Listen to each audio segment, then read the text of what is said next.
Le message du jour vous est présenté par notre frère Marc. Salut, chers bien-aimés de notre Père Céleste. C'est toujours un plaisir de vous retrouver sur la route de l'Évangile.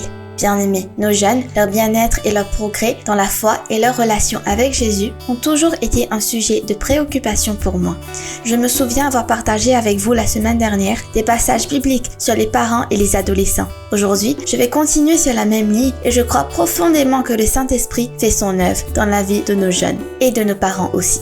Bien-aimés, je veux simplement vous dire pour apprendre à vos enfants à ne pas croire tous ces mensonges qu'ils entendent sur Dieu. Jésus lui-même nous avertit dans Jean 8,44 que le diable, Satan, est le père des mensonges et qu'il utilisera tous les moyens et les ressources dont il dispose pour mêler les gens dans des mensogeries.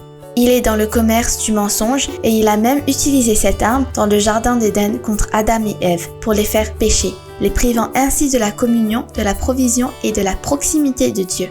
Au cours des siècles et jusqu'à maintenant, il utilise encore ces sales tours de mensogerie pour tromper les gens du monde entier, les faisant pécher et les priver de la gloire de Dieu. Je crois que nos jeunes, et nos parents aussi, doivent être conscients de son plan sombre et les protéger de son influence.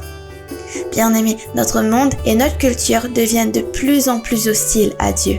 Dans le passé, de nombreux hommes et femmes de Dieu, y compris d'autres parents, enseignants et entraîneurs, ont essayé de renforcer la vérité sur Dieu dans nos églises et nos foyers. Aujourd'hui, ce n'est pas souvent vrai. Par conséquent, en tant que parents, nous devons communiquer de manière transparente et intentionnelle avec nos enfants.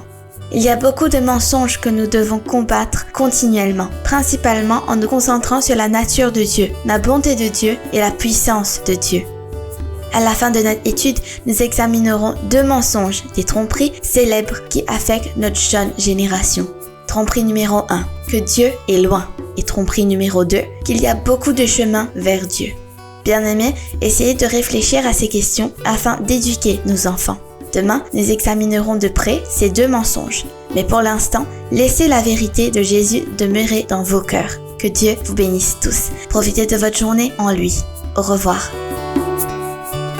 Si toi aussi tu crois que la parole de Dieu est une bénédiction, partage-la et sois une source de bénédiction pour les autres toi aussi.